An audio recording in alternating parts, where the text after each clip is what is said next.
Hey beautiful souls, you will be here for Agam Talks. This is Anil Levi.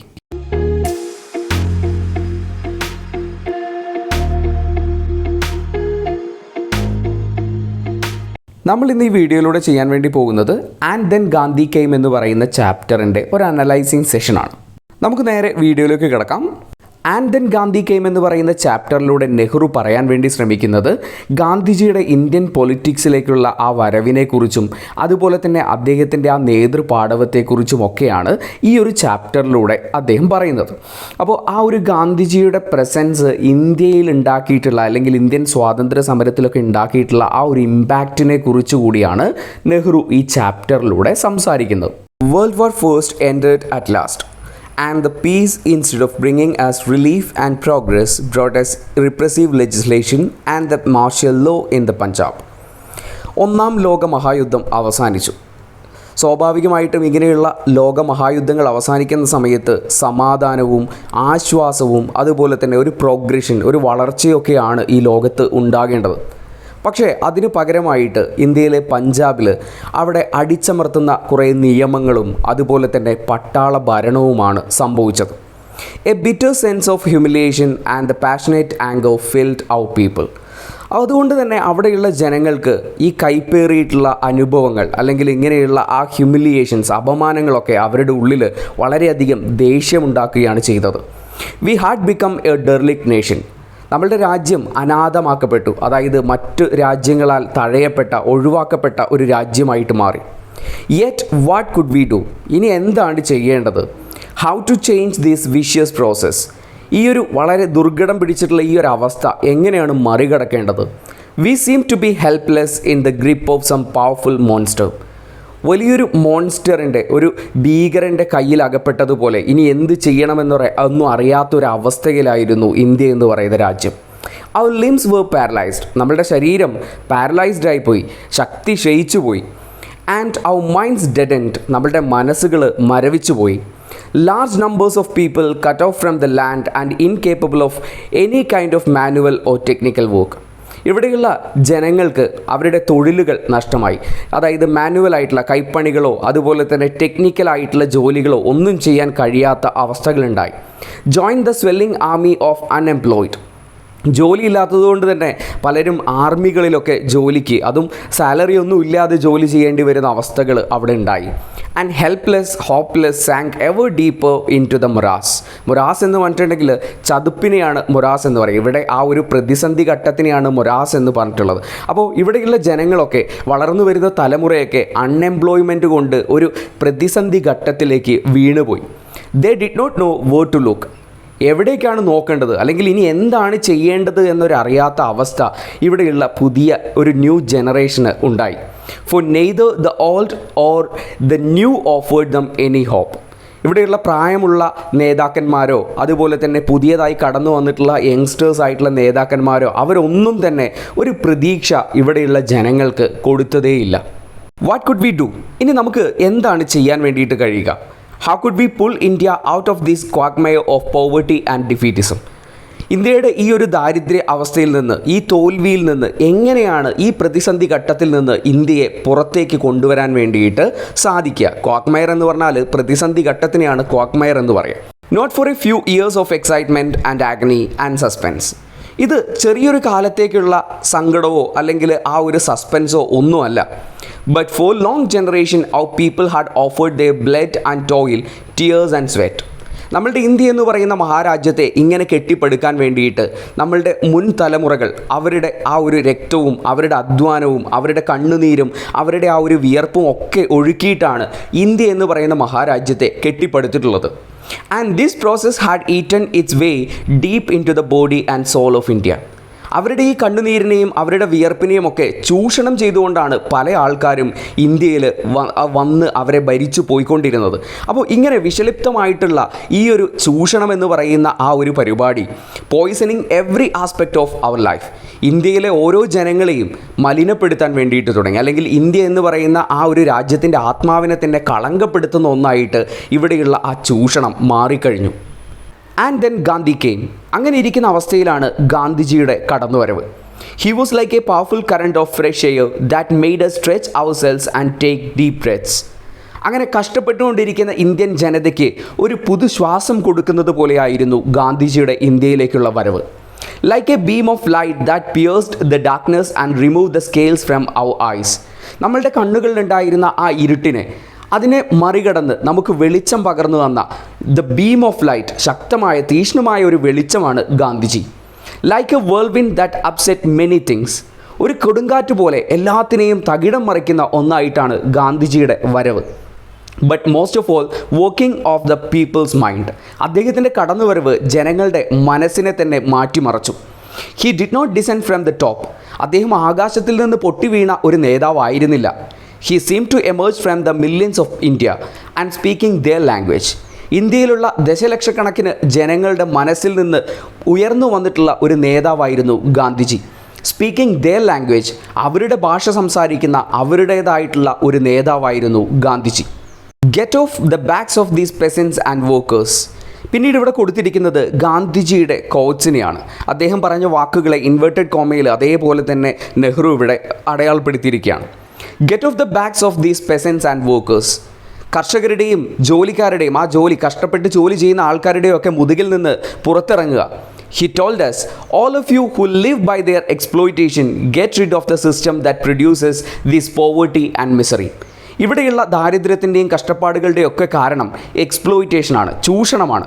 ആ ചൂഷണത്തിന് ഇരയാകാതെ അതിൽ നിന്ന് രക്ഷപ്പെടാൻ വേണ്ടിയിട്ട് ശ്രമിക്കുക. Political freedom took A new shape and then acquired A new content. ഗാന്ധിജിയുടെ വരവോട് കൂടിയിട്ട് പൊളിറ്റിക്കൽ ഫ്രീഡം, രാഷ്ട്രീയപരമായിട്ടുള്ള ആ ഒരു ഫ്രീഡം, അതിനൊരു പുതിയ ഭാവം വരികയും ഒരു പുതിയ ഷേപ്പ് ഉണ്ടാവുകയും പുതിയ ഉള്ളടക്കം ഉണ്ടാവുകയും ചെയ്തു. Much that he said we only partially accepted or sometimes did not accept at all. പക്ഷേ അദ്ദേഹം പറഞ്ഞ പല കാര്യങ്ങളും നമ്മൾ പകുതി മാത്രമാണ് അക്സെപ്റ്റ് ചെയ്തിട്ടുള്ളത്, ചില സമയങ്ങളിൽ ഒട്ടും തന്നെ അക്സെപ്റ്റ് ചെയ്തിട്ടുമില്ല.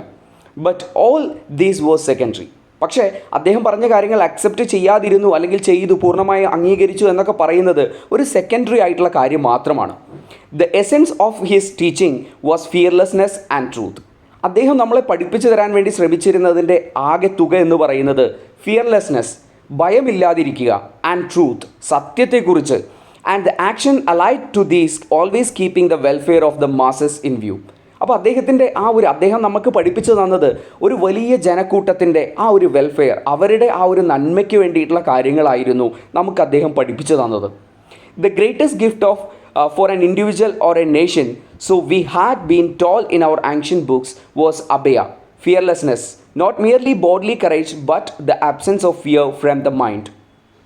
നമ്മളുടെ ഒരു ഇൻഡിവിജ്വൽ ആകുമ്പോൾ അല്ലെങ്കിൽ ഒരു രാജ്യമാകുമ്പോൾ അവർക്കുണ്ടാകേണ്ട ഏറ്റവും വലിയ ഗിഫ്റ്റ് എന്ന് പറയുന്നത് അഭയ, ഫിയർലെസ്നെസ്, അതായത് ഭയമില്ലാതിരിക്കുക എന്ന് പറയുന്നതാണ്. നമ്മളുടെ ആൻഷ്യൻ ബുക്സിലൊക്കെ, പുരാണ ഗ്രന്ഥങ്ങളിലൊക്കെ ആ ഒരു നിർഭയത്തെക്കുറിച്ച് പറയുന്നുണ്ട്. അപ്പം നിർഭയം എന്ന് പറയുമ്പോൾ വെറും ശാരീരികപരമായിട്ടുള്ള ആ ഒരു കറേജിനപ്പുറത്തേക്ക് നമ്മളുടെ മനസ്സിൽ നിന്ന് പോലും ആ ഭയം ഇല്ലാതെയാക്കണം. The dominant impulse in India under British rule was that of fear. ഇന്ത്യയെ ബ്രിട്ടീഷുകാർ ഭരിക്കുന്ന സമയത്ത് ഇവിടെ ഉണ്ടായിരുന്ന ജനങ്ങളുടെയൊക്കെ മനസ്സിലുണ്ടായിരുന്നത് ഒരേ ഒരു കാര്യം മാത്രമാണ്, അത് പേടിയായിരുന്നു. Pervasive, oppressing, strangling fear. എല്ലാവരെയും വ്യാപിച്ചു കിടക്കുന്ന, അടിച്ചമർത്തുന്ന, സ്ട്രാംഗ്ലിംഗ്, നമ്മളുടെയൊക്കെ കഴുത്തിനെ ശ്വാസം മുട്ടിക്കുന്ന രീതിയിലുള്ള ഭയമായിരുന്നു ബ്രിട്ടീഷ് ഗവൺമെൻറ്റിനോട് ഇവിടെയുള്ള ജനങ്ങൾക്ക് ഉണ്ടായിരുന്നത്. Fear of the army, the police, the wide spread secret service. ഇവിടെ ഉണ്ടായിരുന്ന ആർമിയോടും പോലീസിനോടും അതുപോലെ തന്നെ സീക്രട്ട് പോലീസിനോടും ഒക്കെ ഉണ്ടായിരുന്ന ഭയം. Fear of the official class. ഇവിടെ ഭരണം നടത്തിയിരുന്ന ഒഫീഷ്യൽ ക്ലാസ്സിനോടുണ്ടായിരുന്ന ആ ഒരു ഭയം. Fear of laws meant to suppress and the prison. അതുപോലെ തന്നെ അടിച്ചമർത്തുന്ന നിയമങ്ങളോടും ഇവിടെ ഉണ്ടായിരുന്ന പ്രിസൺ, ആ ജയിലിനോടും ഒക്കെ ഉണ്ടായിരുന്ന ഭയം. Fear of the landlords agents. ബ്രിട്ടീഷുകാരുമായി അടുത്തു നിൽക്കുന്ന ജന്മികളുടെ ഏജൻറ്റുമാരുമായിട്ടുള്ള അവരോടുള്ള ആ ഒരു ഭയം. ഈ ഒരു ഭയങ്ങളൊക്കെയായിരുന്നു ഇന്ത്യക്കാർക്ക് ബ്രിട്ടീഷുകാർ ഇന്ത്യയെ ഭരിക്കുന്ന സമയത്ത് അവരുടെ മനസ്സുകളിൽ ഉണ്ടായിരുന്നത്. Fear of the money lender. നമുക്ക് പണം കടം തരുന്ന ആ മണി ലെൻഡേഴ്സിനോടുള്ള ആ ഒരു ഭയം. Fear of unemployment and starvation which were always on the threshold. നമ്മളുടെ പടിവാതിക്കലുള്ള ആ ഒരു പോവർട്ടിയോട്, ആ ദാരിദ്ര്യത്തോടും അതുപോലെ തന്നെ അൺഎംപ്ലോയ്മെൻറ്റ്, ജോലിയില്ലാത്ത ആ ഒരു സാഹചര്യത്തോടും ഒക്കെ ഉണ്ടായിരുന്ന ആ ഒരു ഭയമാണ് ഇന്ത്യക്കാർക്ക് ഉണ്ടായിരുന്നത്. It was against these all pervading fear that Gandhi's quiet and determined voice was raised. ഇങ്ങനെ ഇന്ത്യക്കാർ ഭയത്തോടുകൂടി ജീവിച്ചുകൊണ്ടിരിക്കുന്ന സമയത്താണ് ഗാന്ധിജി കടന്നു വരുന്നതും അദ്ദേഹത്തിൻ്റെ ആ ഡിറ്റർമൈൻഡ് ആയിട്ടുള്ള ഉറച്ച അദ്ദേഹത്തിൻ്റെ ശബ്ദം ഇന്ത്യക്കാർ കേൾക്കുന്നതും. ബി നോട്ട് അഫ്രൈഡ്, അദ്ദേഹം പറഞ്ഞത് ഭയപ്പെടാതിരിക്കാൻ വേണ്ടിയിട്ടായിരുന്നു. Was it so simple as all that? Not quite. അപ്പോൾ അദ്ദേഹം വളരെ പെട്ടെന്ന് വന്നിട്ട് ഭയപ്പെടാതിരിക്കണം എന്ന് പറയുമ്പോൾ ഇവിടെയുള്ള ജനങ്ങൾക്ക് അത് പെട്ടെന്ന് അക്സെപ്റ്റ് ചെയ്യാൻ വേണ്ടിയിട്ട് സാധിക്കണമെന്നില്ല. അതുകൊണ്ട് തന്നെ പെട്ടെന്നൊന്നും ആ ഭയത്തെ ഒഴിവാക്കാൻ വേണ്ടിയിട്ട് സാധിക്കില്ല. And yet, fear builds its phantoms which are more fearsome than the reality itself. നമ്മളുടെ പേടിപ്പെടുത്തുന്ന മനസ്സുകൾ നമ്മളുടെ ഉള്ളിൽ വളരെ ഭീകരമായ രൂപങ്ങൾ ഉണ്ടാക്കിയെടുക്കും. And reality, when calmly analyzed and its consequences willingly accepted, loses much of its terror. പക്ഷേ നമ്മൾ ശാന്തമായിട്ട് ആ ഭയത്തെ അനലൈസ് ചെയ്ത് കഴിഞ്ഞാൽ, നമ്മളുടെ ആ യാഥാർത്ഥ്യങ്ങളെ തിരിച്ചറിയാൻ വേണ്ടി ശ്രമിക്കുമ്പോൾ നമ്മളുടെ ഉള്ളിലുള്ള ആ ഭയത്തെ നമുക്ക് ഇല്ലാതെയാക്കാൻ വേണ്ടിയിട്ട് കഴിയും. ആ റിയാലിറ്റിയുടെ ആ ഒരു ടെററിനെ, ആ ഒരു യാഥാർത്ഥ്യത്തിലേക്ക് കടന്നു വരുമ്പോൾ ആ ഒരു ഭയത്തിൻ്റെ ആ ഒരു ടെററിനെ നമുക്ക് ഇല്ലാതാക്കാൻ വേണ്ടി കഴിയും. അപ്പോൾ ഇവിടെ ഗാന്ധിജി വന്നിട്ട് ആദ്യം തന്നെ അദ്ദേഹം ചെയ്യാൻ വേണ്ടി ശ്രമിച്ചത് ഇവിടെ ഉണ്ടായിരുന്ന ജനങ്ങൾക്കുള്ളിലുണ്ടായിരുന്ന ആ ഭരണത്തോടുണ്ടായിരുന്ന ആ ഒരു ഭയത്തെ ഇല്ലാതാക്കാനുള്ള ശ്രമമായിരുന്നു ഗാന്ധിജി തൻ്റെ പ്രവർത്തനങ്ങളിലൂടെ ആദ്യം നടപ്പിലാക്കാൻ വേണ്ടി ശ്രമിച്ചിരുന്നത്. So suddenly, as it were, that black pall of fear was lifted from the people's shoulder. Not only, of course. Black പാൽ എന്ന് പറഞ്ഞിട്ടുണ്ടെങ്കിൽ കറുത്ത ആ ഒരു ബ്ലാങ്കറ്റിനെ അല്ലെങ്കിൽ കറുത്ത പുതപ്പിനെയാണ് ബ്ലാക്ക് പാൽ എന്ന് പറയുന്നത്.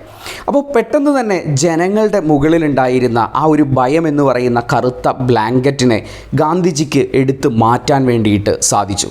നോട്ട് ഓൺലി ഓഫ് കോഴ്സ്, പൂർണ്ണമായിട്ട് അത് മാറ്റാൻ വേണ്ടിയിട്ട് സാധിച്ചിട്ടില്ല, but to an amazing degree. പക്ഷേ വലിയൊരു മാറ്റത്തെ കൊണ്ടുവരാൻ ഗാന്ധിജിക്ക് സാധിച്ചു. As fear is close companion of falsehood, so truth follows fearlessness. ഭയം എന്ന് പറയുന്നത് ഒരു എന്താ പറയുക, ഫോൾസ്ഹുഡിൻ്റെ അല്ലെങ്കിൽ ചതിയുടെ അല്ലെങ്കിൽ തെറ്റിൻ്റെ ഒരു അടുത്ത കൂട്ടുകാരനാണ്. The truth follows the fearlessness. സത്യം എന്ന് പറയുന്നത് ആ ഒരു സത്യമുണ്ടെങ്കിൽ അവിടെ ഭയമുണ്ടാകുകയില്ല. The Indian people did not become much more truthful than they were. ഇതിൻ്റെ അർത്ഥം ഇന്ത്യയിലുള്ള ജനങ്ങളെല്ലാവരും കൂടുതൽ സത്യസന്ധന്മാരായി എന്ന അർത്ഥത്തിലല്ല ഇത് പറയുന്നത്. Not did they change their essential nature overnight. ഒറ്റ രാത്രി കൊണ്ട് അവരിൽ വലിയ മാറ്റങ്ങൾ ഉണ്ടാകുകയും അവരെല്ലാവരും സത്യസന്ധരായി മാറി എന്നല്ല അതിൻ്റെ അർത്ഥം. Nevertheless, a sea change was visible as the need for falsehood and furtive behavior lessened. ഇവിടെ ഉണ്ടായിരുന്ന ആ കള്ളവും ചതിയുമൊക്കെ പതിയെ പതിയെ കുറഞ്ഞു വരാൻ വേണ്ടിയിട്ട് തുടങ്ങി. അവരിലൊക്കെ വലിയൊരു മാറ്റം സംഭവിക്കാൻ വേണ്ടിയിട്ട് തുടങ്ങി. It was a psychological change, almost as if some expert in psychoanalytical methods had probed deep into the patient's past and found out the origins of his complex and exposed them to his view and thus rid him of that burden. അപ്പോൾ ഗാന്ധിജി ഒരു സൈക്കോളജിസ്റ്റിനെ പോലെ ആയിരുന്നു ഇവിടെ പെരുമാറിയിരുന്നത്. ഒരു psychological ചേഞ്ചാണ് ഇവിടെ സംഭവിച്ചത്. ഒരു മനഃശാസ്ത്രപരമായിട്ടുള്ളൊരു മാറ്റമാണ് സംഭവിച്ചത്. ഒരു മനഃശാസ്ത്രജ്ഞൻ എങ്ങനെയാണോ തൻ്റെ രോഗിയുടെ ഭൂതകാലങ്ങളെ കണ്ടെത്തി അദ്ദേഹത്തിൻ്റെ പ്രശ്നങ്ങളെ കണ്ടെത്തി അവരുടെ മുൻപിൽ അത് അവതരിപ്പിച്ച് ആ പ്രശ്നങ്ങളിൽ നിന്ന് ഈ രോഗികളെ രക്ഷിക്കുന്നത്, അതേപോലെ ആയിരുന്നു ഗാന്ധിജിയുടെ പ്രവർത്തനവും. ഇവിടെയുള്ള ജനങ്ങളുടെ ഏറ്റവും വലിയ പ്രശ്നം പേടിയാണ് എന്ന് ഗാന്ധിജി മനസ്സിലാക്കി അതിനെ തുറന്നു കാണിച്ച് ജനങ്ങളിൽ ആ ഒരു ഭയത്തെ ഒഴിവാക്കാനും ആ ഒരു കള്ളങ്ങൾ ഒഴിവാക്കി സത്യസന്ധതയെ കൊണ്ടുവരാനും ഒക്കെ ഗാന്ധിജിക്ക് വലിയൊരു അളവിൽ തന്നെ സാധിക്കുകയുണ്ടായി. There was a psychological reaction also. മനഃശാസ്ത്രപരമായിട്ടുള്ള ഒരു മാറ്റമായിരുന്നു അവിടെ സംഭവിച്ചത്. A feeling of shame that our long submission to alien rule that had degraded and humiliated us. നമ്മളെ അടിച്ചമർത്തിയ, നമ്മളെ തരം താഴ്ത്തിയ, നമ്മളെ അപമാനിച്ചു കൊണ്ടിരുന്ന ഒരു വിദേശ നിയമത്തിന് മുൻപിൽ ഇങ്ങനെ കീഴടങ്ങി ജീവിക്കുന്നതിനെക്കുറിച്ച് ജനങ്ങൾ ചിന്തിക്കാൻ വേണ്ടി തുടങ്ങി. അവരുടെ ഉള്ളിലുണ്ടായിരുന്ന ഭയം, ആ ഭയം ഇല്ലാതായപ്പോഴാണ് ജനങ്ങൾ ഈ ഒരു വിദേശ രാജ്യങ്ങൾക്ക് മുൻപിൽ കീഴടങ്ങി ജീവിക്കുന്നതിനെക്കുറിച്ച് ചിന്തിച്ചു തുടങ്ങിയത്. And it decide to submit no longer. ഇനി അവരുടെ മുൻപിൽ കീഴടങ്ങി ജീവിക്കാൻ വേണ്ടി കഴിയില്ല എന്ന ഒരു ആഗ്രഹം അവരുടെ ഉള്ളിലുണ്ടായി. Whatever the consequences might be. അപ്പോൾ അതിൻ്റെ അനന്തരഫലങ്ങൾ എന്തു തന്നെ ആയാലും അത് നേരിട്ടുകൊണ്ട് ആരുടെയും മുൻപിൽ ഇനിയും അടിമകളെപ്പോലെ ജീവിക്കാൻ കഴിയില്ല എന്നൊരു തോട്ടിലേക്ക് ഇന്ത്യൻ ജനത മാറി തുടങ്ങി. We did not grow much more truthful perhaps than we had been previously. ഇതിൻ്റെ അർത്ഥം ഒരിക്കലും ജനങ്ങളെല്ലാം പൂർണ്ണമായും സത്യസന്ധന്മാരാക്കി അതുകൊണ്ടാണ് അവരുടെ എല്ലാം ഉള്ളിലുള്ള ഭയം പോയത് എന്ന അർത്ഥത്തിലല്ല. പക്ഷേ ജനങ്ങൾക്ക് തിരിച്ചറിവുണ്ടാകാൻ വേണ്ടിയിട്ട് തുടങ്ങി. But Gandhi was always there was a symbol of uncompromising truth to pull us up and the shame us into truth. Gandhi എപ്പോഴും അവിടെ ഒരു സിമ്പൽ പോലെ അല്ലെങ്കിൽ ഒരു മോഡൽ പോലെ അവിടെ ഉണ്ടായിരുന്നു. അൺകോംപ്രമൈസിങ് ട്രൂത്ത്, സത്യത്തിൻ്റെ ഒരു സിമ്പിളായിട്ട് ഗാന്ധി എന്നും അവിടെ ഉണ്ടായിരുന്നു. അതോടൊപ്പം തന്നെ to pull us up the shame as in to truth, നമ്മളുടെ ആ ഒരു കളങ്കങ്ങളെ അല്ലെങ്കിൽ നമ്മളുടെ കള്ളത്തരങ്ങളെ പുറത്തു കൊണ്ടുവന്ന് നമുക്ക് തന്നെ ലജ്ജ തോന്നിപ്പിക്കുന്ന രീതിയിൽ നമ്മളെയൊക്കെ സത്യസന്ധരാക്കാൻ വേണ്ടിയിട്ട് ഗാന്ധിജി പരിശ്രമിച്ചുകൊണ്ടേയിരുന്നു. What is truth? I do not know for certain. എന്താണ് സത്യമെന്ന് പറഞ്ഞാൽ എനിക്ക് പൂർണ്ണമായിട്ടും എന്താണെന്ന് അറിയില്ല. And perhaps our truths are relative and absolute truth is beyond us. സത്യമെന്ന് പറയുന്നത് ഡിപ്പെൻഡ്സ് ഓപ്പോൺ അവർ സിറ്റുവേഷൻസ്, അല്ലേ? ഓരോരുത്തരുടെ സിറ്റുവേഷൻ അനുസരിച്ചായിരിക്കും സത്യമെന്ന് പറയുന്നത്. അബ്സല്യൂട്ട് ട്രൂത്ത് എന്ന് പറയുന്നത് നമ്മളുടെ ചിന്താധരണികൾക്കും അപ്പുറത്താണ്. And different persons may and to do take different views of truth. അപ്പോൾ പല ആൾക്കാർക്കും, വ്യത്യസ്തപരമായിട്ടുള്ള ആൾക്കാർക്ക് വ്യത്യസ്തപരമായ കാഴ്ചപ്പാടുകളായിരിക്കും സത്യത്തെക്കുറിച്ച് ഉണ്ടാവുന്നത്. And each individual is powerfully influenced by his own background, training and impulses. അപ്പോൾ ഓരോരുത്തരുടെയും ഉള്ളിലുള്ള സത്യത്തെക്കുറിച്ചുള്ള ധാരണകൾ അവർ വളർന്നു വരുന്ന സാഹചര്യങ്ങളും അവർക്ക് കിട്ടിയിരിക്കുന്ന ട്രെയിനിങ്ങും അവർക്ക് കിട്ടിയിരിക്കുന്ന അവരുടെ മനസ്സിലുണ്ടാവുന്ന ധാരണകളും ഇതൊക്കെ കൊണ്ടായിരിക്കും ഒരാളുടെ ഉള്ളിലുള്ള സത്യം എന്ന് പറയുന്ന ആ ഒരു കോൺസെപ്റ്റ് ഉരുത്തിരിഞ്ഞു വരുന്നത്. സോ ഓൾസോ ഗാന്ധിജിയും അങ്ങനെ തന്നെ ആയിരുന്നു. But truth is, at least for an individual, what he himself feels and knows to be true. എന്നാൽ സത്യമെന്ന് പറയുന്നത് ഒരാൾക്ക് ചെയ്യുന്ന കാര്യത്തെക്കുറിച്ച് അയാൾക്ക് തോന്നുന്ന, സത്യമെന്ന് തോന്നുന്ന ആ ഒരു കാര്യത്തെയാണ് സത്യമെന്ന് വിളിക്കുന്നത്. According to this definition, I do not know of any person who holds the truth as Gandhi does. ഇങ്ങനൊരു ഡെഫിനിഷൻ സത്യത്തിന് പറയുമ്പോൾ സത്യത്തെ ഇത്രയും അധികം മുറുകെ പിടിക്കുന്ന ഗാന്ധിജി അല്ലാതെ മറ്റൊരു മനുഷ്യനെ കാണിച്ചു തരാൻ വേണ്ടി എനിക്ക് സാധിക്കില്ല. That is dangerous quality in A politician. പക്ഷേ ഒരു രാഷ്ട്രീയക്കാരനെ സംബന്ധിച്ചിടത്തോളം ഈ ഒരു ക്വാളിറ്റി ഡേഞ്ചറസ് ആണ്, അപകടകരമാണ്. For he speaks out of his mind and even lets the public see its changing phases. ഒരു പൊളിറ്റീഷ്യൻ ആകുമ്പോൾ അദ്ദേഹം സത്യം, തൻ്റെ മനസ്സിൻ്റെ ഉള്ളിലുള്ള സത്യങ്ങളെയെല്ലാം വിളിച്ചു പറയേണ്ടതായിട്ട് വരും. ആ ഒരു ചേഞ്ചിങ് ഫേസസിനെ, ഘട്ടങ്ങളെയൊക്കെ കാണിച്ചു കൊടുക്കേണ്ടതായിട്ട് വരും. അപ്പോൾ ഒരു പൊളിറ്റീഷ്യനെ സംബന്ധിച്ചിടത്തോളം പൂർണ്ണമായും സത്യസന്ധനായിരിക്കുക എന്ന് പറയുന്നത് അത് വളരെ അപകടകരമായിട്ടുള്ള ഒന്നാണ്. Gandhi influenced millions of people in India in varying degrees. Gandhiji ഇന്ത്യയിലെ ജനങ്ങളെ, ദശലക്ഷക്കണക്കിനുള്ള ജനങ്ങളെ പല രീതിയിലാണ് ഇൻഫ്ലുവൻസ് ചെയ്തിരിക്കുന്നത്.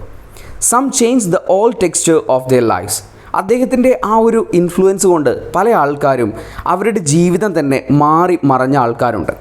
Others were only partially affected. ചില ആൾക്കാർക്ക് ഭാഗികമായിട്ട് മാത്രമാണ് മാറ്റങ്ങൾ സംഭവിച്ചത്. Oh the effect wore off and yet not quite. ചില ആൾക്കാർക്ക് അത് ഒട്ടും തന്നെ ഇൻഫ്ലുവൻസ് ചെയ്തിട്ടേയില്ല. And for some part of it could not be wholly shaken off. Different people reacted differently and each will give his own answer to this question. അപ്പോൾ അദ്ദേഹത്തിൻ്റെ ആ ഇൻഫ്ലുവൻസിനെ കുറിച്ച് ജനങ്ങളോട് ചോദിച്ചു കഴിഞ്ഞാൽ ഓരോരുത്തർക്കും പല രീതിയിലായിരിക്കും ആ ഇൻഫ്ലുവൻസുകൾ കിട്ടിയിട്ടുണ്ടാവുക. അതുകൊണ്ട് തന്നെ അവരുടെ ഉത്തരങ്ങളും വ്യത്യസ്തമായിരിക്കും. അപ്പോൾ ജനങ്ങളുടെ ഉള്ളിലുള്ള ആ ഭയത്തെ ഒഴിവാക്കാനും ജനങ്ങളിലേക്ക് സത്യസന്ധതയെ കൊണ്ടുവരാനുമുള്ള ഗാന്ധിജിയുടെ പ്രവർത്തനങ്ങൾ അത് പല രീതിയിലായിരുന്നു ഇവിടെയുള്ള ജനങ്ങളുടെ ഉള്ളിലേക്ക് കടന്നു ചെന്നത്. ചില ആൾക്കാർക്ക് വലിയ തോതിലുള്ള മാറ്റങ്ങൾ ഉണ്ടാകുന്നു, ചില ആൾക്കാർക്ക് മാറ്റങ്ങളേ ഉണ്ടാകുന്നില്ല, ചെറിയ ആൾക്കാർക്ക് കുറച്ച് മാറ്റങ്ങളൊക്കെ സംഭവിക്കുന്നു. ആ രീതിയിലായിരുന്നു ഇവിടെയുള്ള ജനങ്ങളിൽ ഗാന്ധിജി പ്രവർത്തിച്ചു വന്നത്. His call of action was twofold. ഗാന്ധിജിയുടെ കർമ്മമണ്ഡലം എന്ന് പറയുന്നത് രണ്ട് തരത്തിലായിരുന്നു. There was of course the action involved in challenging and resisting the foreign rules. അപ്പോൾ അദ്ദേഹം ഇവിടെയുള്ള ജനങ്ങളെ ആദ്യം ആഹ്വാനം ചെയ്തത് റെസിസ്റ്റിംഗ് ദ ഫോറിൻ റൂൾ, വിദേശ ഭരണം അവസാനിപ്പിക്കാൻ അല്ലെങ്കിൽ ആ വിദേശ ഭരണത്തിനെതിരായിട്ട് പോരാടാൻ വേണ്ടിയായിരുന്നു. There was also action which led us to fight against our own social evils.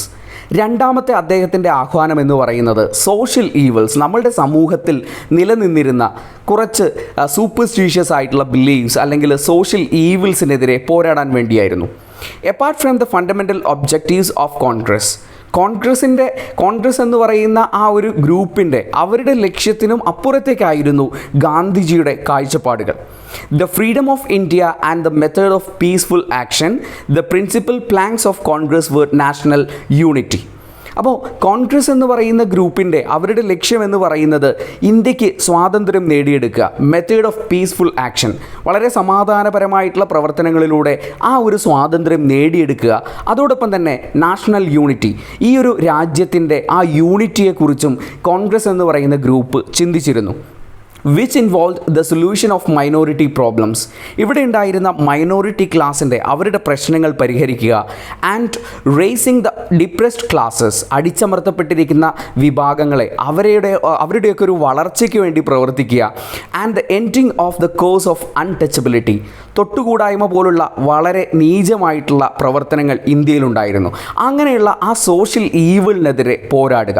ഇതൊക്കെയായിരുന്നു കോൺഗ്രസ് എന്ന് പറയുന്ന ഗ്രൂപ്പിൻ്റെയും ഗാന്ധിജി എന്ന് പറയുന്ന വ്യക്തിയുടെയും പ്രവർത്തന മണ്ഡലങ്ങളെന്ന് പറയുന്നത്. അപ്പോൾ ഇന്ത്യയിൽ തന്നെ ഒരു മാറ്റം ഉണ്ടാക്കാൻ 2 തരത്തിലുള്ള ആഹ്വാനങ്ങളാണ് ഗാന്ധിജി നടത്തിയത്. ഒന്ന്, ഫോറിൻ റൂളിനെതിരെ പ്രതികരിക്കാനും അതോടൊപ്പം ഇന്ത്യയിൽ നിന്ന് അല്ലെങ്കിൽ ഇന്ത്യയിലെ സമൂഹത്തിൽ നിലനിന്നിരുന്ന സോഷ്യൽ ഈവിളിനെതിരെ പോരാടാനുമായിരുന്നു ജനങ്ങളോട് ഗാന്ധിജി ആഹ്വാനം ചെയ്തിരുന്നത്.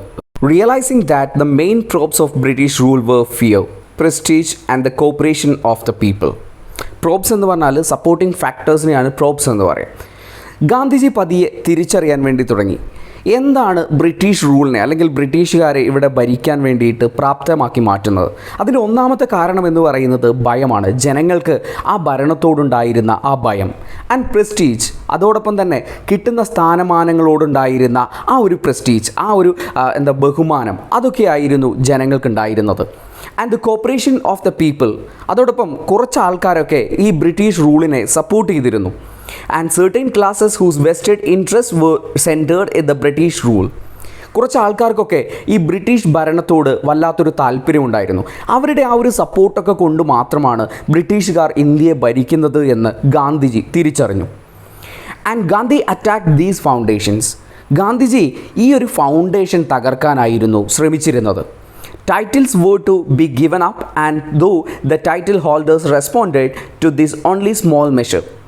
അപ്പോൾ ഗാന്ധിജി ആഹ്വാനം ചെയ്തു, ഇങ്ങനെ ഈ ഒരു ടൈറ്റിൽ കിട്ടിയിരിക്കുന്ന ആൾക്കാർ, അതായത് വലിയ പദവികളൊക്കെ കിട്ടിയിട്ടുള്ള ആൾക്കാർ ആ പദവികളൊക്കെ ഉപേക്ഷിക്കണമെന്നൊരു ആഹ്വാനം ഗാന്ധിജി നടത്തി. എന്നാൽ കുറച്ച് ആൾക്കാർ മാത്രമാണ് അതിനോട് റെസ്പോണ്ട് ചെയ്തത്.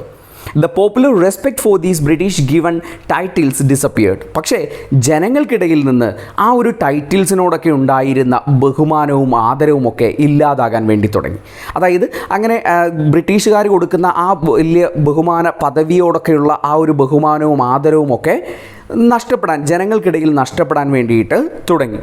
And new standards and values were set up, and the pomp and splendor of the viceregal court and the princess suddenly appeared supremely ridiculous. അതോടൊപ്പം തന്നെ പുതിയ നിയമങ്ങളും പുതിയ കാഴ്ചപ്പാടുകളുമൊക്കെ ഗാന്ധിജി ഈ ഒരു സമൂഹത്തിൽ കൊണ്ടുവരാൻ വേണ്ടി തുടങ്ങി. അതോടൊപ്പം ഇവിടെ വൈസ്രോയി കോടതികളിലുണ്ടായിരുന്ന നിയമങ്ങൾക്കും അതോടൊപ്പം ഇവിടെ ഉണ്ടായിരുന്ന പ്രിൻസ്, അതായത് രാജകുമാരന്മാരുടെ ആ ഒരു ആഡംബര ജീവിതമൊക്കെ ജനങ്ങൾക്കിടയിൽ ഒരു പരിഹാസപൂർണമായിട്ടുള്ള ഒന്നായിട്ട് മാറാൻ വേണ്ടി തുടങ്ങി. Rich men were not so anxious to flaunt their riches. അങ്ങനെ പതുക്കെ വലിയ പണക്കാരായിട്ടുള്ള ആൾക്കാർ അവരുടെ ആ സമ്പത്ത് കാണിക്കുന്ന രീതിയിലുള്ള, ആർഭാടം കാണിക്കുന്ന രീതിയിലുള്ള ജീവിതമൊക്കെ പതിയെ ഉപേക്ഷിച്ചു തുടങ്ങി. Outwardly at least many of them adopted simpler ways. എല്ലാവരും പൂർണ്ണമായിട്ട് മാറിയില്ലെങ്കിലും കുറച്ച് ആൾക്കാരൊക്കെ അവരുടെ ആഡംബരപൂർണ്ണമായിട്ടുള്ള ജീവിതമൊക്കെ വിട്ട് വളരെ സിമ്പിളായിട്ടുള്ള ജീവിതത്തിലേക്ക് മാറി തുടങ്ങി. And in their dress became almost distinguishable from the humbler folk. അവരുടെ വസ്ത്രധാരണത്തിൽ നിന്ന് ആരാണ് പാവപ്പെട്ടവർ, ആരാണ് പണക്കാരെന്നൊന്നും തിരിച്ചറിയാൻ കഴിയാത്ത രീതിയിൽ എല്ലാവരും തുല്യരായിട്ട് മാറാൻ വേണ്ടി, നമ്മളുടെ സമൂഹത്തിൽ അങ്ങനെ ഒരു മാറ്റം കൊണ്ടുവരാൻ വേണ്ടിയിട്ട് ഗാന്ധിജിക്ക് സാധിച്ചു. He sent us to the villages. അദ്ദേഹം ഞങ്ങളെ ഗ്രാമങ്ങളിലേക്ക് പറഞ്ഞയച്ചു. And the countryside hummed with the activity of innumerable messengers of the new gospel of action. അപ്പോൾ അദ്ദേഹത്തിൻ്റെ ആ ഫോളോവേഴ്സ്, അദ്ദേഹത്തിനെ പിന്തുടർന്നിരുന്ന ആൾക്കാർ ഈ ഗ്രാമങ്ങളിലേക്ക് ചെന്നിട്ട് അദ്ദേഹത്തിൻ്റെ ആ പ്ലാൻ ഓഫ് ആക്ഷൻ, അദ്ദേഹം എന്താണോ ഉപദേശിച്ചു കൊടുത്തത് അതെല്ലാം അവിടുത്തെ ജനങ്ങളിലേക്കും എത്തിക്കാൻ വേണ്ടിയിട്ട് തുടങ്ങി. The peasants was shaken up and he began to emerge from his shell. ഗ്രാമങ്ങളിലുണ്ടായിരുന്ന കർഷകർ അവരുടെ ഉള്ളിൽ തന്നെ ഒരു ഉണർച്ചയുണ്ടായി. അങ്ങനെ അവരുടെ തന്നെ ഷെല്ലിൽ നിന്ന്, അവരുടെ ആ ഒരു അടയ്ക്കപ്പെട്ടിരുന്ന അവസ്ഥയിൽ നിന്ന് പുറത്തേക്ക് കടക്കാൻ വേണ്ടി തുടങ്ങി. The effect on us was different but equally far reaching. അദ്ദേഹത്തിൻ്റെ ആ ഒരു ഉപദേശങ്ങളിൽ നിന്നുണ്ടായിട്ടുള്ള ആ ഒരു എഫക്റ്റ്, അതിൻ്റെ ഇൻഫ്ലുവൻസ് എന്ന് പറയുന്നത് വ്യത്യസ്തമായിരുന്നെങ്കിലും ഇറ്റ്സ് ഫാർ റീച്ചിങ്, അത് അതായത് വളരെയധികം എല്ലാവരിലേക്കും എത്തിച്ചേരുന്ന ഒന്നായിരുന്നു. For we saw for the first time as it were the villager in the intimacy of his mud hut and with the stark and shadow of the hunger always pursuing him. ഞങ്ങൾ ആദ്യമായിട്ട് കണ്ടു ഗ്രാമങ്ങളിൽ താമസിക്കുന്ന ദരിദ്രരായിട്ടുള്ള കർഷകർ, അവർക്ക് എന്ത് തരത്തിലുള്ള അനുഭാവമാണോ അവരുടെ ആ ഒരു മഡ് ഹട്ടിനോട്, അതായത് മണ്ണ് കൊണ്ടുണ്ടാക്കിയിരിക്കുന്ന അവരുടെ കുടിലുകളോട് ഉള്ളത്, അതേപോലുള്ളൊരു സ്നേഹവും വിശ്വാസവും ഒക്കെ ഗാന്ധിജിയോട് അവിടെയുള്ള ജനങ്ങൾ കാണിക്കുന്നത് ഞങ്ങൾ പതിയെ കാണാൻ വേണ്ടി തുടങ്ങി. അവരിങ്ങനെ ദാരിദ്ര്യ അവസ്ഥയിൽ പോലും ഗാന്ധിജിയുടെ വാക്കുകൾ ശ്രദ്ധിക്കുന്നത് ഞങ്ങൾ കാണാൻ വേണ്ടി തുടങ്ങി. We learnt out Indian economics more from these visits than from the books and learnt discourses. ഞങ്ങൾ പുസ്തകങ്ങളിൽ നിന്നും മറ്റ് സിദ്ധാന്തങ്ങളിൽ നിന്നും ഒക്കെ പഠിച്ച ഇന്ത്യൻ എക്കണോമിക്സ്, ഇന്ത്യൻ സാമ്പത്തിക ശാസ്ത്രത്തെക്കുറിച്ച് പഠിക്കുന്നതിനപ്പുറത്തേക്ക് ഇങ്ങനെയുള്ള യാത്രകൾ ഞങ്ങൾക്ക് ഇന്ത്യൻ സാമ്പത്തിക സ്ഥിതിയെക്കുറിച്ച് പഠിപ്പിച്ചു തന്നു. The emotional experience we had already undergone was emphasized and confirmed. ഞങ്ങളുടെ ഉള്ളിലുണ്ടായിരുന്ന ആ വികാരം, ഇന്ത്യക്ക് സ്വാതന്ത്ര്യം നേടിയെടുക്കണമെന്നുള്ള ആ ഒരു വികാരം, ഞങ്ങളുടെ ഉള്ളിലുണ്ടായിരുന്ന ആ വികാരങ്ങളെ ബലപ്പെടുത്തുന്ന ഒന്നായിരുന്നു അദ്ദേഹം ഞങ്ങളെ ഈ ഒരു ഗ്രാമങ്ങളിലേക്ക് പറഞ്ഞു വിട്ടപ്പോൾ ഞങ്ങളുടെ ഉള്ളിൽ ഉണ്ടായത്. And henceforward there could be no going back for us to our old life or our old standards. അങ്ങനെ ഈ ഗ്രാമങ്ങളിലുള്ള ജനങ്ങൾ പോലും സ്വയം വിശ്വസിക്കാൻ വേണ്ടി തുടങ്ങി, ഇനിയൊരു തിരിച്ചുപോക്കില്ല, ഇങ്ങനെ അടിമപ്പെട്ടുള്ള ഇനിയൊരു ജീവിതം ഇനി ഒരിക്കലുമില്ല, ഇനി മുന്നോട്ട് പോകാൻ തന്നെ ജനങ്ങളെല്ലാവരും ഈ ഇന്ത്യയിലുള്ള എല്ലാ ജനങ്ങളും ചിന്തിച്ചു തുടങ്ങി. What was the idea of India which he was setting out to mold according to his own wishes and ideals? എന്തായിരുന്നു ഗാന്ധിജി ആഗ്രഹിച്ചിരുന്ന, അല്ലെങ്കിൽ അദ്ദേഹത്തിൻ്റെ ആദർശങ്ങൾ കൊണ്ട് കെട്ടിപ്പടുക്കണമെന്ന് വിചാരിച്ചിരുന്ന ആ ഒരു ഇന്ത്യ, അദ്ദേഹത്തിൻ്റെ ആ ആദർശങ്ങളിൽ നിന്ന് അദ്ദേഹം ഉണ്ടാക്കാൻ ശ്രമിച്ച ഇന്ത്യ എന്തായിരുന്നു എന്ന് നമ്മളോട് നെഹ്റു ചോദിക്കുകയാണ്. അപ്പോൾ എന്താണ് ഗാന്ധിജിയുടെ മനസ്സിലുണ്ടായിരുന്ന ഇന്ത്യ, അല്ലെങ്കിൽ അദ്ദേഹം കെട്ടിപ്പടുക്കണമെന്ന് ആഗ്രഹിച്ച ഇന്ത്യ? അതിനെക്കുറിച്ചുള്ള ഉത്തരമാണ് അടുത്ത ആ ഒരു വലിയ പാരഗ്രാഫിൽ കൊടുക്കുന്നത്. അപ്പോൾ അവിടെ അദ്ദേഹത്തിൻ്റെ വാക്കുകളെ ഇൻവേർട്ടഡ് കോമയിൽ മെൻഷൻ ചെയ്തിട്ടുണ്ട്. ആ കാര്യങ്ങളെ കുട്ടികൾ കുറച്ചുകൂടി കൃത്യമായിട്ട് പഠിക്കാൻ വേണ്ടി ശ്രമിക്കുക. I shall work for an India in which the poorest shall feel that it is their country. അപ്പോൾ അത് അദ്ദേഹം ആഗ്രഹിച്ചിരുന്ന ഇന്ത്യ എന്ന് പറയുന്നത്, ഇവിടെയുള്ള ഇന്ത്യയിൽ ജീവിക്കുന്ന ഏറ്റവും പാവപ്പെട്ടവന് പോലും തൻ്റേതാണ് ഈ രാജ്യമെന്ന ഒരു തോന്നൽ അയാൾക്കുണ്ടാവണം. In whose making they have an effective voice. ഈ ഇന്ത്യയെ കെട്ടിപ്പടുക്കുന്ന സമയത്ത് സാധാരണക്കാരന് പോലും അതിലൊരു പങ്കുണ്ടായിരിക്കണം. An India in which there shall be no high class and low class of people. ഇന്ത്യയെ കെട്ടിപ്പടുക്കുമ്പോൾ അവിടെ ഹൈ ക്ലാസ് പീപ്പിൾ എന്നോ ലോ ക്ലാസ് പീപ്പിൾ എന്നോ വേർതിരിവ് ഉണ്ടാകാൻ വേണ്ടി പാടില്ല. An India in which all communities shall live in the perfect harmony. ഇന്ത്യയിലുള്ള എല്ലാ സമുദായങ്ങളും ഒരേ സ്വരത്തിൽ അല്ലെങ്കിൽ ഒരേപോലെ ജീവിക്കേണ്ട ഒരു സ്ഥലമാണ്. And there can be no room in such as Indian for the curse of untouchability or the curse of intoxicating drinks and drugs. അതോടൊപ്പം നമ്മളുടെ ശാപമായിട്ടുള്ള അൺടച്ചബിലിറ്റി, തൊട്ടുകൂടായ്മയും ഡ്രിങ്ക്സ് ആൻഡ് ഡ്രഗ്സ്, മദ്യവും മയക്കുമരുന്നിനും ഒന്നും അദ്ദേഹം ഉണ്ടാക്കുന്ന ആ ഇന്ത്യയിൽ സ്ഥാനമില്ല. Women will enjoy the same right as men. സ്ത്രീകൾ, ഒരു പുരുഷൻ ഇവിടെ എന്ത് സ്വാതന്ത്ര്യമാണോ കിട്ടുന്നത് ആ സ്വാതന്ത്ര്യം അനുഭവിക്കുന്നവരായിരിക്കണം. And this is the India of my dreams. അങ്ങനെ ഒരു ഇന്ത്യയാണ് ഗാന്ധിജിയുടെ സ്വപ്നത്തിൽ ഉണ്ടായിരുന്നത്, അല്ലെങ്കിൽ ഗാന്ധിജി ഉണ്ടാക്കിയെടുക്കണമെന്ന് ആഗ്രഹിച്ച ഒരു ഇന്ത്യ അങ്ങനെയായിരുന്നു. Proud of his Hindu inheritance as he was, he tried to give to Hinduism a kind of universal attire and included all religions within the fold of truth. അദ്ദേഹം ജനിച്ചതും വളർന്നതുമൊക്കെ ഹിന്ദു കമ്മ്യൂണിറ്റിയിലാണ്. അപ്പോൾ അദ്ദേഹത്തിന് അതിൻ്റേതായിട്ടുള്ള ഒരു അഭിമാനമൊക്കെ ഉണ്ടായിരുന്നെങ്കിൽ പോലും മറ്റ് മതസ്ഥരെയും അദ്ദേഹം അംഗീകരിക്കുന്നു. മറ്റു മതങ്ങളെയും സത്യത്തിൻ്റെ ആ ഒരു ഫ്രെയിമിലേക്ക് കൊണ്ടുവരാൻ അദ്ദേഹം ശ്രമിച്ചിരുന്നു. And he refuse to narrow his cultural inheritance. അദ്ദേഹം ഒരിക്കലും ഒരു ഹിന്ദു എന്ന പേരിൽ മാത്രം അറിയപ്പെടാൻ വേണ്ടിയിട്ട് ആഗ്രഹിച്ചിരുന്നില്ല. And Indian culture, he wrote, is neither Hindu, Islamic nor any other wholly. Indian culture, Indian സംസ്കാരം എന്ന് പറയുമ്പോൾ അത് ഒരിക്കലും ഹിന്ദുയിസ്റ്റിക് ആയിട്ടുള്ള അല്ലെങ്കിൽ ഇസ്ലാമിക് ആയിട്ടുള്ള അല്ലെങ്കിൽ മറ്റേതെങ്കിലും ഒരു മതത്തിൻ്റെ പേരിലുള്ള കൾച്ചർ അല്ല. പകരം ഇതെല്ലാം കൂടിച്ചേരുന്നതാണ് ഇന്ത്യൻ കൾച്ചർ എന്ന് പറയുന്നത്. It is A fusion of all. എല്ലാ മതങ്ങളുടെയും എല്ലാ സംസ്കാരങ്ങളുടെയും കൂടിച്ചേരലാണ് ഇന്ത്യ എന്ന് പറയുന്നത്. എഗെയിൻ ഹി സെഡ്, വീണ്ടും അദ്ദേഹം പറയുന്നു, I want the culture of all lands to be blown about the house as free as possible. ഇവിടെ ഇന്ത്യയിൽ എല്ലാ തരത്തിലുള്ള കൾച്ചറുകളും സംസ്കാരങ്ങളും ആവശ്യമാണ്. But I refuse to blown off my feet off by any. പക്ഷേ എല്ലാ സംസ്കാരങ്ങളും നമുക്ക് ആവശ്യമാണെങ്കിൽ പോലും ഒരു സംസ്കാരത്തിൻ്റെയും അടിമപ്പെട്ടു പോകാൻ ഞാൻ ആഗ്രഹിക്കുന്നില്ല. And I refuse to live in other people's house as a interloper, a beggar or a slave. ഞാൻ ഒരിക്കലും ഒരാളുടെ വീട്ടിൽ അവരുടെ കാര്യങ്ങളിൽ ഇടപെടുന്ന ഒരാളായിട്ട്, ഒരു ബെഗറായിട്ട്, ഒരു അടിമയെ പോലെ അല്ലെങ്കിൽ ഒരു യാചകനെ പോലെ ജീവിക്കാൻ ഞാൻ ആഗ്രഹിക്കുന്നില്ല. ഇപ്പോൾ ഇന്ത്യ എന്ന് പറയുന്ന രാജ്യം ഇന്ത്യക്കാരുടേതാണ്. ആ ഇന്ത്യക്കാരുടെ ആ രാജ്യത്തെ ബ്രിട്ടീഷുകാർ അവരുടെ രാജ്യമാക്കി മാറ്റിയിരിക്കുകയാണ്. അവരുടെ രാജ്യത്ത് നമ്മൾ ഒരു ബെഗേഴ്സിനെ പോലെ, യാചകരെ പോലെ, അടിമകളെ പോലെ ജീവിച്ചുകൊണ്ടിരിക്കുകയാണ്. അപ്പോൾ അതിനൊരു മാറ്റം കൊണ്ടുവന്ന് ഇന്ത്യ എന്ന് പറയുന്ന രാജ്യത്ത് ഫ്രീ ആയിട്ട് ജീവിക്കാനുള്ള അവകാശത്തെക്കുറിച്ചാണ് ഗാന്ധിജി സംസാരിക്കുന്നത്. Influenced by modern thought of currents, and he never let go of his roots and clung to them tenaciously. അപ്പോൾ അദ്ദേഹം വളരെ മോഡേൺ ആയിട്ടുള്ള, അതായത് പുതിയ ചിന്തകളൊക്കെയുള്ള ഒരു വ്യക്തി ആയിരുന്നെങ്കിൽ പോലും അദ്ദേഹം ഒരിക്കലും താൻ നടന്നു വന്നിട്ടുള്ള വഴികളെ പിറകിലേക്ക് ഉപേക്ഷിക്കാൻ തയ്യാറായിരുന്നില്ല. തൻ്റെ ഇൻഹെറിറ്റൻസിനെയൊക്കെ ഉപേക്ഷിച്ച് പുതിയ വഴികൾക്ക് കൂടുതൽ ഇമ്പോർട്ടൻസ് കൊടുക്കാൻ ഒരിക്കലും ആഗ്രഹിച്ചില്ല. വന്ന വഴി മറക്കാത്ത ഒരു വ്യക്തിയായിരുന്നു ഗാന്ധിജി എന്ന് പറയുന്ന വ്യക്തിത്വം. It's not surprising that this astonishingly vital man, full of self-confidence and unusual kind of power, standing for equality and freedom for each individual, fascinated the masses of India and attracted them like a magnet. ഇവിടെയുള്ള ഇന്ത്യയിൽ ജീവിച്ചിരുന്ന ഓരോ മനുഷ്യന്മാരുടെ അവകാശങ്ങൾക്ക് വേണ്ടി, അവരുടെ ആ ഒരു ഇക്വാലിറ്റിക്കും അവരുടെ സ്വാതന്ത്ര്യത്തിനും വേണ്ടി പോരാടിയിരുന്ന ഒരു വ്യക്തി.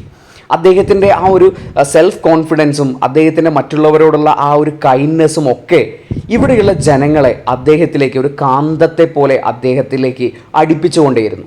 അപ്പോൾ അതുകൊണ്ട് തന്നെ അതിൽ അത്ഭുതപ്പെടാനൊന്നുമില്ല. കാരണം ഓരോ ജനങ്ങളുടെ ഹൃദയത്തിലും അത്രത്തോളം വലിയ മാറ്റങ്ങൾ സൃഷ്ടിക്കാൻ കഴിഞ്ഞിട്ടുള്ള ഒരു വ്യക്തിയായിരുന്നു ഗാന്ധിജി. അതുകൊണ്ട് തന്നെ അദ്ദേഹത്തിന് ജനങ്ങളെ തന്നിലേക്ക് അടുപ്പിക്കാൻ വേണ്ടിയിട്ട് കഴിഞ്ഞു. അതൊരു സർപ്രൈസിങ് ആയിട്ടുള്ള ഒരു കാര്യമൊന്നുമല്ല. He seemed to them to link up the past with the future and to make a dismal present appear just as a stepping stone to the future of life and hope. അദ്ദേഹം ചെയ്തിരുന്നൊരു കാര്യം ഇത്ര മാത്രമാണ്.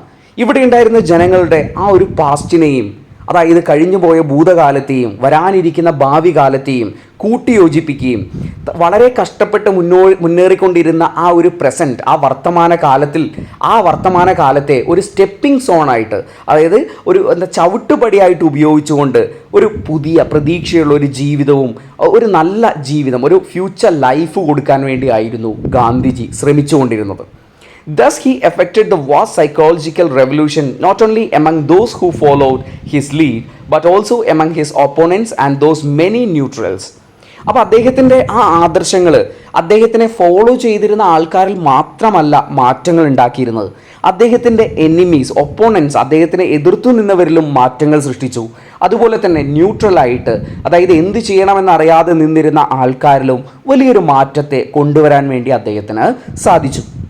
who could not make up their minds what to think and what to do. എന്ത് ചെയ്യണം, എന്ത് ചിന്തിക്കണമെന്ന് അറിയാതെ നിന്നിരുന്ന neutral ആയിട്ടുള്ള ആൾക്കാരിൽ പോലും ഒരു മാറ്റത്തെ കൊണ്ടുവരാൻ വേണ്ടിയിട്ട് ഗാന്ധിജിക്ക് സാധിച്ചിരുന്നു. അപ്പോൾ ഇവിടെ ഉണ്ടായിരുന്ന ജനങ്ങൾക്ക് ഇനി എന്താണ് ചെയ്യേണ്ടത്, മുന്നോട്ട് ജീവിക്കാൻ എന്ത് ചെയ്യണം എന്നറിയാതിരുന്ന സമയത്ത് ആ ഭാവിയെക്കുറിച്ചുള്ള വലിയ പ്രതീക്ഷകൾ കൊടുത്തത് ഗാന്ധിജിയായിരുന്നു. തൻ്റെ ആ ഭൂതകാലങ്ങളെയും തൻ്റെ ഭാവിയെയും ലിങ്ക് ചെയ്തുകൊണ്ട് ആ ഒരു പ്രസൻറ്റ് കാലഘട്ടത്തിൽ നിന്ന് ഒരു ഫ്യൂച്ചറിന് വേണ്ടിയിട്ടുള്ള പ്രവർത്തനങ്ങൾ നടത്തി വരുന്ന തലമുറയ്ക്ക് വേണ്ടി നല്ലൊരു ലോകം സൃഷ്ടിക്കാൻ വേണ്ടി ശ്രമിച്ച ഒരു വ്യക്തിയായിരുന്നു ഗാന്ധിജി. അപ്പോൾ അത്രയും ഫാസിനേറ്റിംഗ് ആയിട്ടുള്ളൊരു മനുഷ്യനാണ് അദ്ദേഹം. അതുകൊണ്ട് തന്നെ ജനങ്ങൾ അദ്ദേഹത്തിലേക്ക് അടുത്തതിൽ വലിയ അത്ഭുതമൊന്നും അവിടെ ഇല്ല.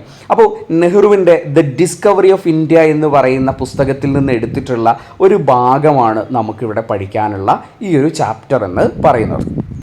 ഡിയർ സ്റ്റുഡൻസ്, നമ്മൾ ഇന്ന് ഡിസ്കസ് ചെയ്ത ആൻഡ് ദെൻ ഗാന്ധി കെയിം എന്ന് പറയുന്ന ചാപ്റ്റർ എല്ലാവർക്കും മനസ്സിലായി എന്ന് കരുതുന്നു.